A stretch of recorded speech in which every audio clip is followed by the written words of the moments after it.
welcome to this lovely day. I am Temekia Powell, naturalist, author, mystical dancer, and mother of a wonderful 9-year-old son. Today, I'm going to tell you a little more about what it is like to live in purpose.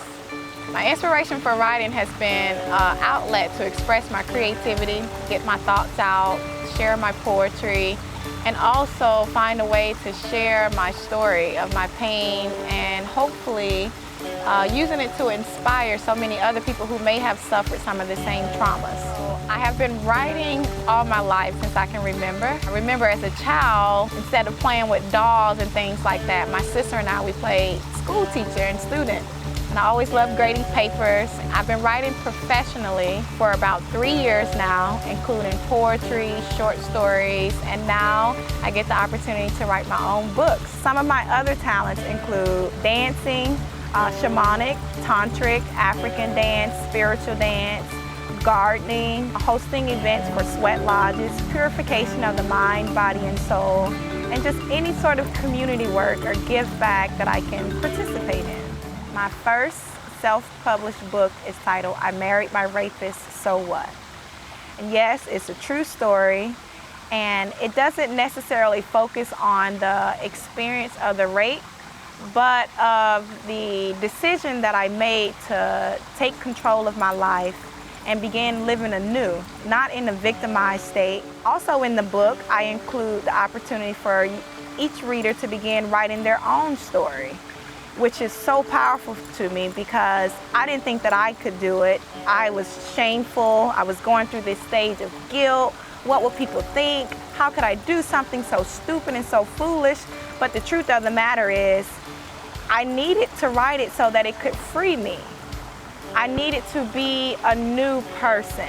And I felt that the title of the book would be able to capture those people who've also gone through similar situations and give them hope and inspiration. So the title of the book came about. One day I was having a conversation with a friend girl of mine. We was talking about some sexual therapy and sexual healing, and I began to share my story with her about marrying my rapist.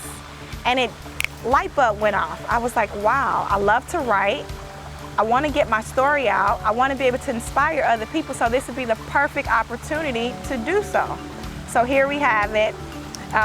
We have my first self-published book titled, I Married My Rapist. And yes, it is a true story. And some people that inspired me along my journey previously has definitely been a powerful name that we're all very aware of.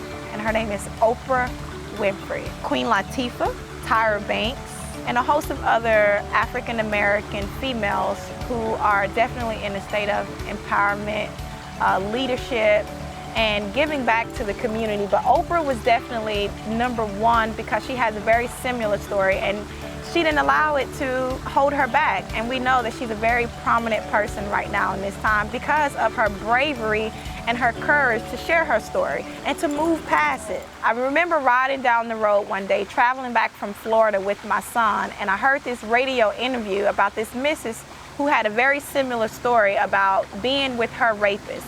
And she chose to also share her story in hopes that it would inspire and encourage other teens and college students, because it happened while she was in college and it turned her world upside down. She went through this very depressive state, but then she realized that it's not the end of the world.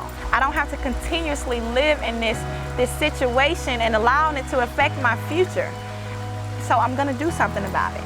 I'm going to share, I'm going to be an advocate against sexual violence, and I'm going to empower other women to share their story and to begin living in their greatness also.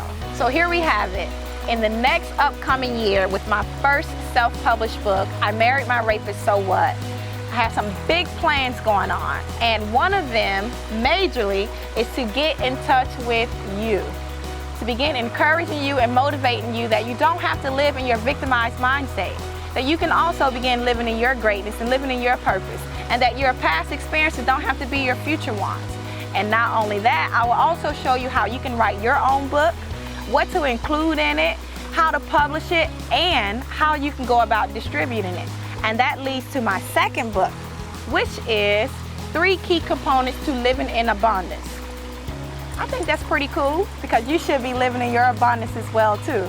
And that's what we have in store coming up in the next year. So it's been a lovely time. I'm so happy that I can be of service to you. I look forward to seeing you very soon. So be sure to follow me on your favorite social media sites. Peace.